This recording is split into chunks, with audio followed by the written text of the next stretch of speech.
I have a feeling that if this movie, it's I don't have a feeling. I know that if this movie does not do well financially, like overall, they're just gonna pin it as racism, 100%. And but the thing is that I think that overall the movie. Let's see what Rotten Tomatoes have to say about this movie. Oh wow. Okay, so all right. So I just refreshed it. It's 67% tomato meter, and that's 239 reviews, and 95 audience score. I think that's very misleading, right? So Yeah, yeah, okay, so I'm gonna share yeah. here. Open it. The reason Open it. why I'm gonna hit all critics.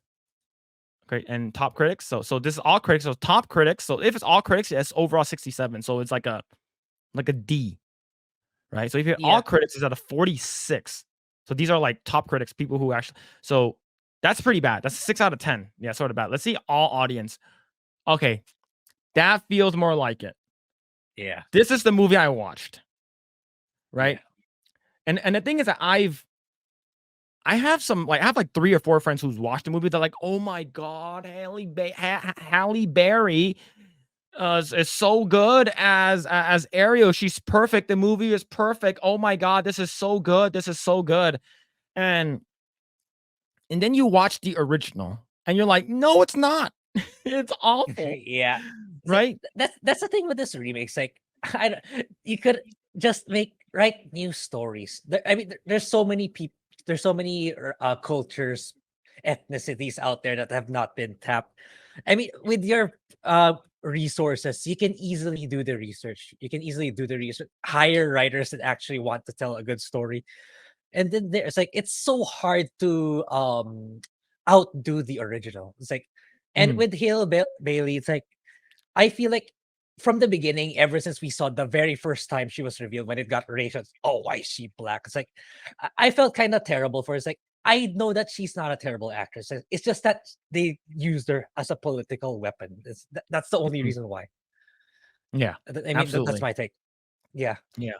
Wait, so I'm scrolling back up right now because like I've been rambling on. So someone said, so John Harrison said her hair cost him $150,000. Is that true? Okay. Well, sorry. I missed what you said. The last part you said. Her hair cost him $150,000. Yeah. Is that true? I read this. Like, I don't know. It's like, why, why? It's like, I mean, it's if that's true, it's like it says a lot why these budgets are so bloated. It's like if they're willing to spend that much on someone's hair, what else are they willing to spend on it within that $250 million? But what other bloat is there in those costs? Okay. Yes, from Yahoo Life. Halle Bailey's hair in The Little Mermaid cost $150,000. Creating Halle Bailey's iconic hair for the live action remake. What do you mean her? You're kidding. You're creating her hair. So you're basically making. Well, here's the thing. I'm not.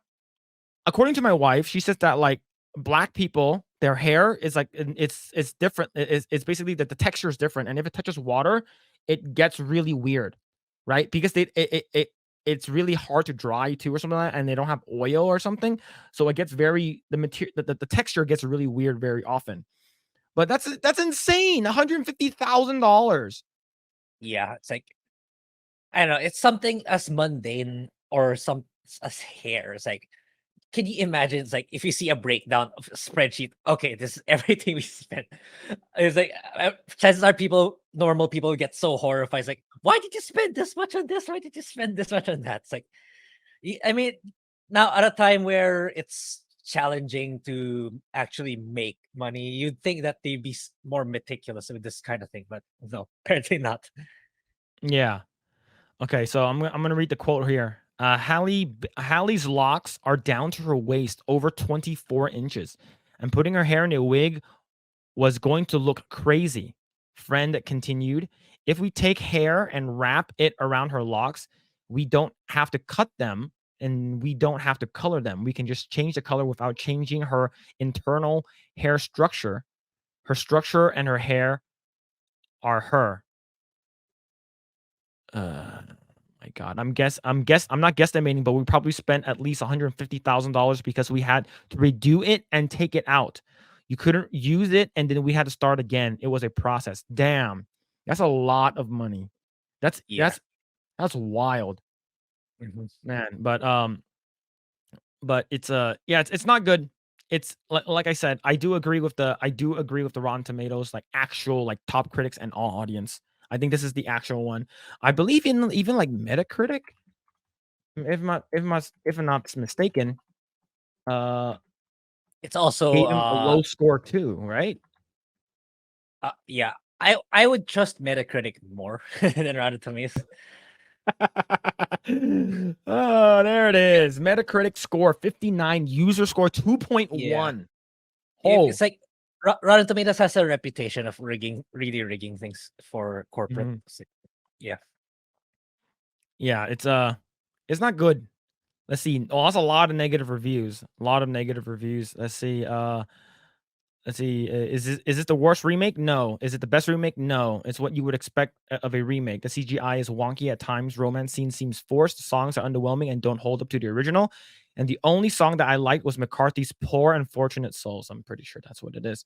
Yeah, her for "Poor Unfortunate Souls" is actually not bad, right? But comparing the Under the Sea one, which is probably the most iconic, it's because you have the crazy dance scenes and stuff like that. It's that one, like the new one, is okay. It's like when you go to karaoke and you see a guy who's like sort of good at singing, sing the song. It's like a karaoke version of it, right? There's no yeah. soul. And that's how I feel with the animation. There's no soul, right? It's all lifeless. And it's definitely it it feels like all the money went somewhere else. I don't know. But let's go ahead and read this article right over here. This is from Bounding in the Comics. The Little Mermaid expected to perform worse than Ant-Man and the Wasp: Quantumania in its global opening weekend. So this is from a couple of days ago.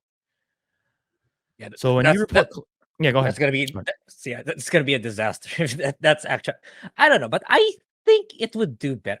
I don't know. I'm not an analyst, but maybe I would think it would do better. But anyway, yeah, Mhm. that's just me. Yeah. So a new report claims that the Walt Disney Company's upcoming live action The Little Mermaid is expected to perform worse in its opening weekend compared to the recent box office bomb of Ant-Man and the Wasp: Quantumania. Variety, The Little Mermaids is only expected to bring in 100 million in its opening weekend in domestic theaters and another 80 million in international markets for a global gross of 180 million. The outlet does note that the film could bring in another 20 to 25 million at the domestic box office on Monday, which happens to be Memorial Day. Yeah. So I that's actually very, very little, right? Because I think I read somewhere, I think I have it up. Yeah, here it is. Um, so this is from I forgot what's the film IK. Latest Disney's The Little Mermaid budget reportedly at 250 million, not 200. So that means you need another 250 million estimately, right? That's To even that's that's for mark conservative in my opinion. It's and like that's for I imagine, promotional marketing stuff, right? yeah, and we know that they marketed the hell out of this. They marketed it so much. I imagine it costs even more than double. But for conservatives, say okay, fine, let's assume it's double. So So okay, let's say that means in order for it to make money at all, it needs to make $1 billion, right? 250, 250, right? So that's 500. So that means to make upwards of a 500, another extra 500 million on top of that. That's that. I don't think this one has the legs or quote unquote the fins to do that, right? Or were reshoots included? I'm pretty sure. yeah, probably, I probably. I think it's in it, right? So budget review. According to the latest industry reports, in the live action Little Mermaid is a high budget production. The Walt Disney Company has reportedly spent a massive 250 million to produce the film, excluding marketing and advertising costs. As mentioned earlier, the creators had ambitious plans for the movie from its inception, and Disney is making a return to theaters with a live action film after a significant hiatus, partly due to COVID related safety expenses. while 200 million is exact numbers of the pre-plans. In pre-plans of production. No doubt, it's not new for Disney to spend this much money on a live action to make it a luxury, but the current situation indicates a big risk to spend so much on this matter. Yeah, there is a lot of marketing for this, hands down. Yeah, Like they yeah, really, really need this movie to succeed. yeah.